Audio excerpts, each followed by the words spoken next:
breached. Hundreds of millions of dollars each year could be dedicated to building more affordable housing in Colorado. It will be up to voters to decide if that becomes a reality. And people are fighting back against Xcel's plan to hike natural gas rates. And I think fewer people are going to be able to afford it. Why should we have to pay for these? Good evening. Thanks for joining us on Denver 7 News at 5 tonight. I'm Shannon Ogden. Good evening. I'm Ann Trujillo, and we begin tonight with a money scam that's become so prevalent across the nation and here in Colorado that a federal agency is soon planning to take action. A Broomfield woman recently lost a couple $1,000s in a scam involving Zelle. That's a popular money transfer service. She spoke with Denver 7's Bayan Wang, who is in the studio with us this evening. And Bayan, she's now struggling to get any money back from her bank. Yeah, this is obviously a very difficult situation to find yourself in, but unfortunately we've seen way too many cases of this, and the glaring issue here isn't just the money she lost, but the lack of consumer protection protocols in place to help people like her.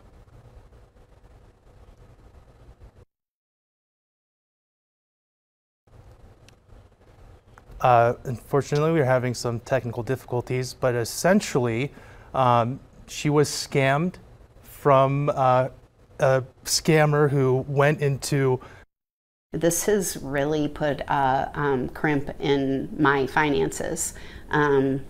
And it's been really hard. For nearly 2 months, Dina Mendoza has been dealing with a financial mess. There were continuous withdrawals of $100 and $200 increments being taken out of my account. Back in June, Mendoza first noticed these transactions occur through her Zelle account, which is linked to her Blue Federal Credit Union account. A scammer somehow gained access to her Zelle and left her $2,000 in the hole. I panicked, of course, and I called the 1-800 number for the corporation, and they stopped everything. But the frustrations were just beginning. I didn't know where to turn, and I thought my banking institution or credit union, Blue Federal Credit Union to be specific, would be there to support me. Mendoza says that wasn't the case. She says her credit union's investigation determined she authorized those payments, leaving her shocked and confused. I feel victimized by them as well, especially the risk management department,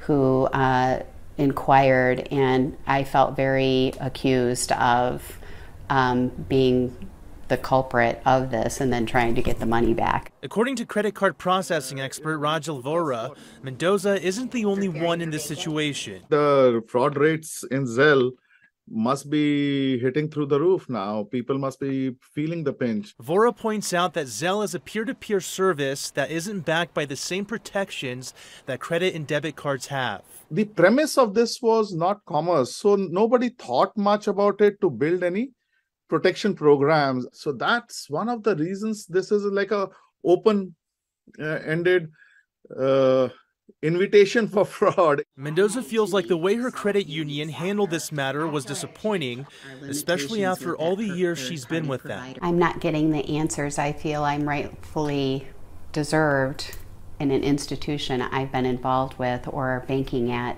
for 24 years. We tried reaching out to Mendoza's credit union by phone and email since Wednesday, but so far no response from them at all. We also reached out to Zelle about this matter, and they just referred us back to the banking institution, only saying in part the network, including its more than 1,700 financial institutions, is consistently evolving and adapting consumer protection measures.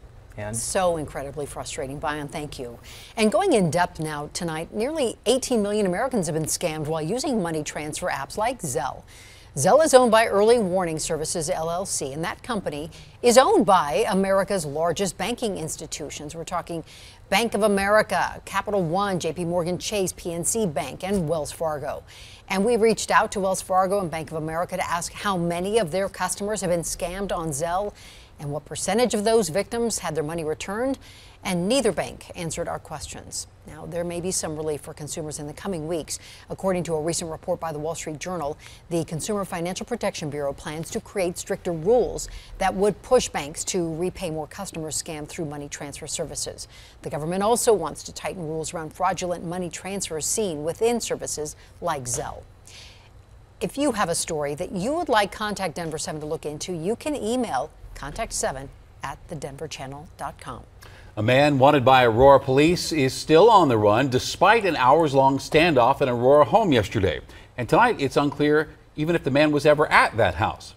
38-year-old Alexander Smith has 2 outstanding warrants, one including for escaping from the Department of Corrections. Well, officers say when they first arrived at this home at 19th and Akron, the door was kicked in, so they thought Smith was inside. Now, it's also unclear tonight why police responded to that particular house in the first place.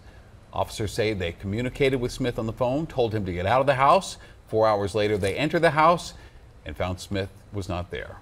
Louisville, Boulder, and Boulder County are being sued over new gun control laws. The group Rocky Mountain gun owners filed 3 lawsuits yesterday, and the lawsuit involving the county specifically deals with an ordinance that bans the sale of assault weapons, large capacity magazines, and trigger activators which help you shoot faster.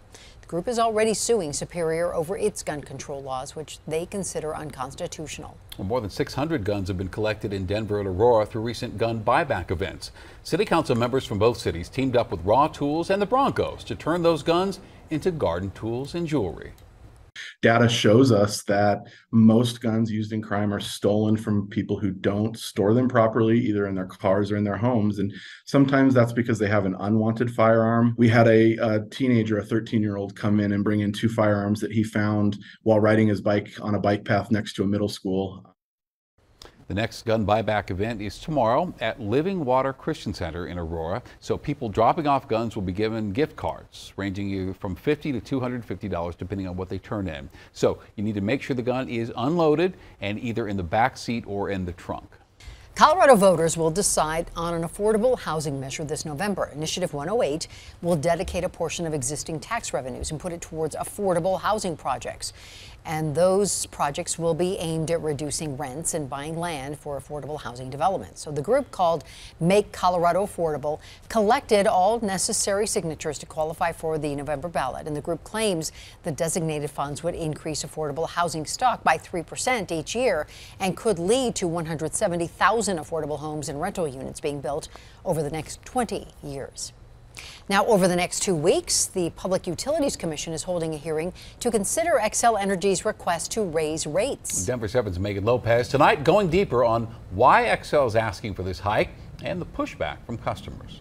One by one, they shared their stories. I am a Xcel customer and a Denver resident. I've been an Xcel customer for over 20 years. One by one, it just seems like there are always asking for a rate increase. They made their case against Xcel Energy and a proposal to raise rates on natural gas customers. I can't, justify an expense like that. This is about greed. Everything about the request is wrong and immoral. The utility is asking for a $188.6 million rate increase. It's 4th in as many years. This year alone, it's already been approved for an electric rate bump, and it got approved to recoup $500 million in costs from last year's severe cold snap. For families, particularly those on fixed incomes, it's a lot. This is my gas bill for January of this year. My bill was 44% higher than it was the year before. Bill Levitz from AARP is worried lower income families and seniors won't be able to afford it. They're up to 9 surcharges on my electric bill. There are about 3 or 4 right now on the gas bill. What's going on with inflation, what's been going on just around the country with everything, the consumers have said enough is enough. This proposal is also unique. Xcel is asking for the increase to deal with expenses now, but also propose future certainty for the company.